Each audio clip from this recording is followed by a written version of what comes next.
um tema muito específico, um câncer super raro, e eu preparei aqui alguns conceitos, algumas coisas para falar da conduta no câncer de vagina, e do câncer inicial ao câncer avançado.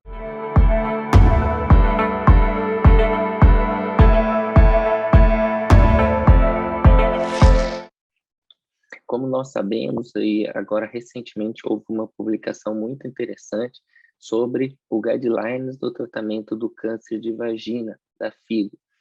E é interessante porque é um dos poucos artigos que a gente tem na literatura médica relacionado ao tratamento desse tipo de câncer, porque conforme eu havia comentado anteriormente, o câncer de vagina ele é extremamente raro. Então, se a gente pegar aí dentro dos cânceres ginecológicos, ele responde a 1 a 2% apenas dos cânceres.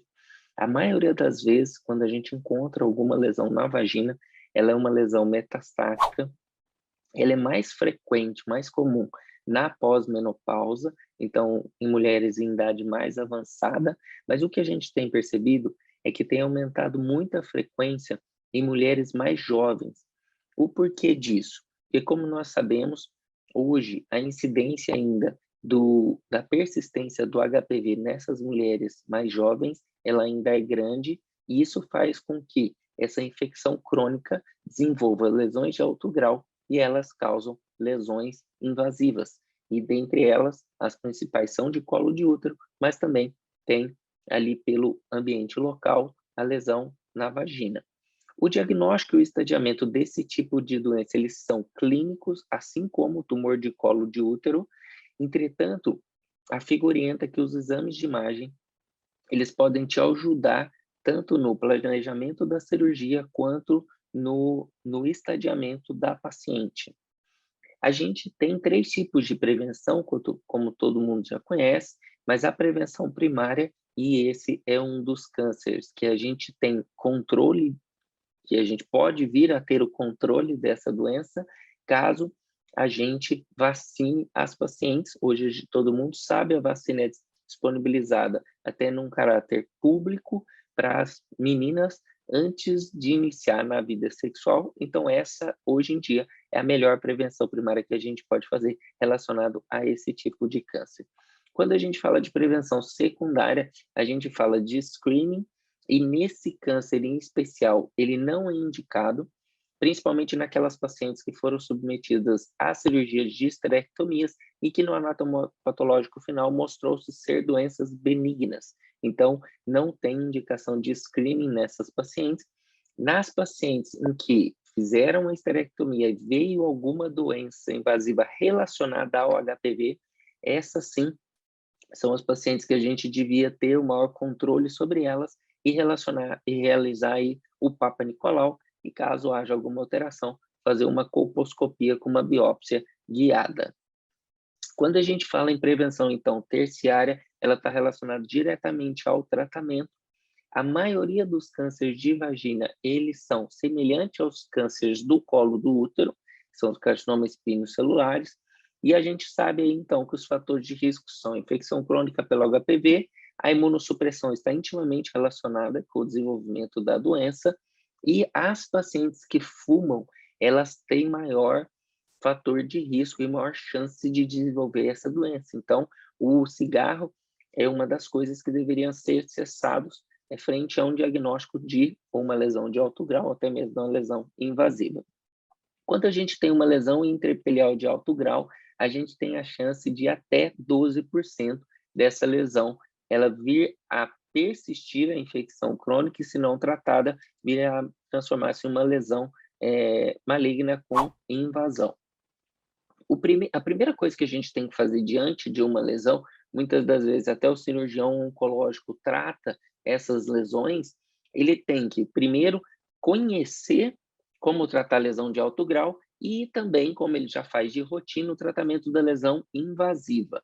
E é muito importante isso até mesmo para esclarecimento da paciente, porque elas confundem muitas das vezes, quando a gente fala, por exemplo, carcinoma in situ, ela achando que é uma lesão invasiva de vagina ou de colo de útero. Então, a lesão intraepitelial de alto grau, ela tem alguns tratamentos que a gente já conhece, que é a ressecção cirúrgica, Quando ela é múltiplos focos, múltiplas lesões, ela pode ser feito o laser com uma evaporação e vaporização de CO2. Existem alguns tratamentos locais, 2 deles que eu coloquei aqui, ou com 5-fluoracil, ou com tratamento com o imiquimod, esse é 5%. E então surge, esses são os tratamentos da lesão de alto grau, e nas lesões invasivas surge então a dúvida quanto ao tratamento. O que a gente sabe e que é certeza é que a gente tem um estadiamento, quer seja ele o TNM ou quer seja ele o estadiamento da FIGO, relacionando o tipo do tamanho do tumor e a infiltração dos órgãos adjacentes. Isso a gente tem em todos os estadiamentos, e o estadiamento da FIGO relacionado ao tumor de vagina, ele é muito semelhante em algumas características com o tumor do colo do útero.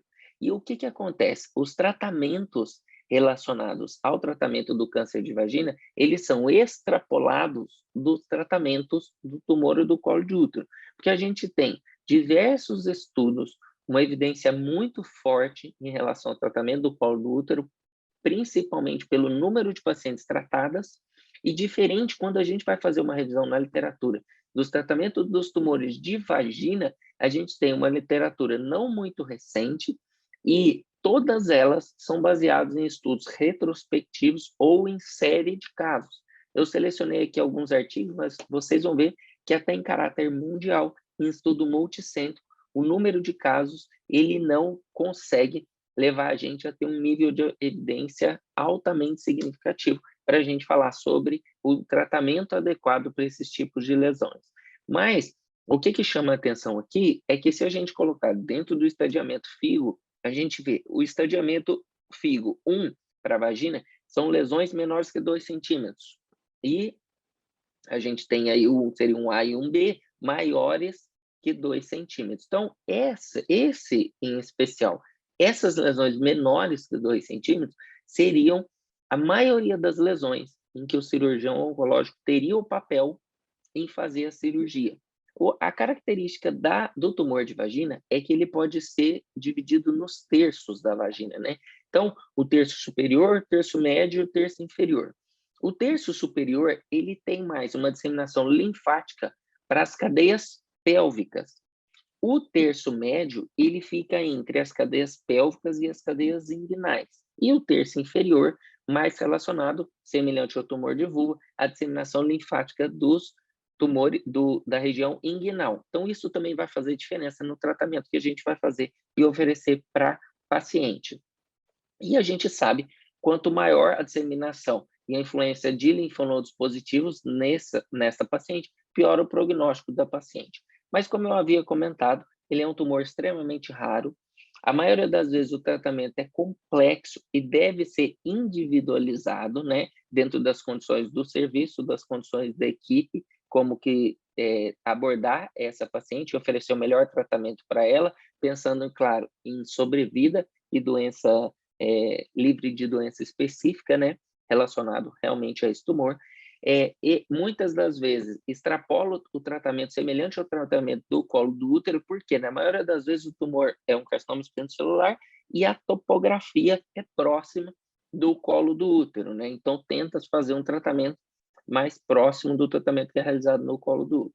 Recomenda-se aí para os serviços, e na maioria deles não existe volume desse tratamento de paciente, mas se você está com uma paciente com esse tipo de lesão, e você tiver como encaminhar essa paciente para um centro grande, quaternário ou terciário, que possa fazer o tratamento da paciente, seria o mais indicado. Para quê? Porque essas pacientes que são raras, elas têm melhores resultados em centros que têm um volume maior de tratamento. Como esse câncer especial a gente não tem nenhum centro que tem um grande volume de tratamento, os centros maiores podem ter maior número de casos. E o tratamento sempre é baseado na histologia da doença. A gente sabe que algumas histologias são mais desfavoráveis e a gente tenta, então, fazer um tratamento mais agressivo para essa paciente. As histologias, eu já comentei aqui, 90% delas são carcinoma espinocelular, 8 a 10% são adenocarcinomas, e tem a particularidade desse tipo de lesão. E o restante, que corresponde a, então, a até 2%, dentre 1% dos tumores ginecológicos, são histologias desfavoráveis, como, por exemplo, os sarcomas, os neuroendócrinos, os melanomas, e que daí particulariza, individualiza mais ainda o caso, pelo pior prognóstico relacionado a essa doença. Então, o tratamento ele vai ser baseado principalmente na histologia, no tamanho do tumor, na idade da paciente e na localização do terço da vagina. Então, isso a gente tem que guardar para levar em consideração o que a gente vai fazer. O tratamento cirúrgico, ele é isolado, ele é indicado para os tumores menores que os 2 centímetros. A partir daí, todas as pacientes deveriam fazer um tratamento adjuvante ou um tratamento não cirúrgico para aquela lesão, e o cirúrgico ficaria, então, apenas para a biópsia da paciente.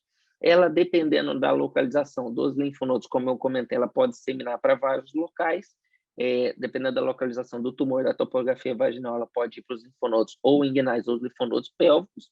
O tratamento ele é multimodal e sempre deve ser indicado individualizado, e tem que sempre lembrar, essa paciente, muitas delas, elas vão fazer radioterapia, então, se for paciente mais jovem, lembrar da preservação ovariana, da oforopexia extrapélvica. A sobrevida dessas pacientes, ela está relacionada com o estadiamento, então a gente tem aí esse estudo, que é um estudo retrospectivo, mas é uma das maiores séries de casos, em que a gente tem a sobrevida, e no estágio 1 de 85%, daí já cai de 78%, estágio 2, 58%, para o estágio 3 em diante. A sobrevida doença específica foi 82% naquelas pacientes que tinham tumores menores que 4 centímetros e 60% para aquelas pacientes com tumores maiores de 4 centímetros. A recidiva loco-regional ela está relacionada também ao estadiamento, e a incidência de complicações também aumenta conforme o estadiamento da paciente. Como a gente pode ver aqui, a sobrevida aí da paciente relacionada ao estadiamento, ela torna-se ser muito pior quando o estadiamento é muito avançado, e os tumores relacionados ao tamanho também apresentam uma sobrevida muito diferenciada. A gente vê aqui que esse estudo é um estudo interessante, que ele mostra qual o esquema de radioterapia que deve ser feita para cada paciente, que a gente tenha um tratamento intenso, com muitas das vezes a radioterapia isolada para esse paciente com câncer de vagina em estágio inicial. E ele fala que qual deveria ser, que tipo de radioterapia deveria ser indicada para cada uma dessas pacientes em cada estágio.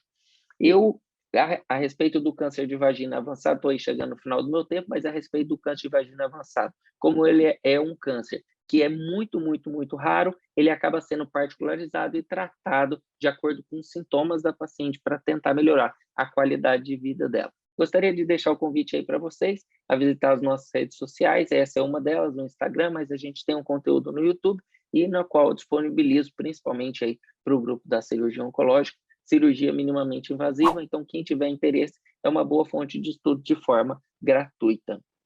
Então, para deixar só como mensagem final, ele é um câncer extremamente raro, o tratamento é multidisciplinar, sempre, em todas as vezes, todos os casos. A radioterapia tem um papel importante na sobrevida dessas pacientes, e a oforopexia ela deve ser estimulada em pacientes jovens. E lembrar, no câncer avançado, tentar sempre melhorar a qualidade de vida, então, da paciente, então o tratamento vai ser isolado e individualizado para cada uma das pacientes.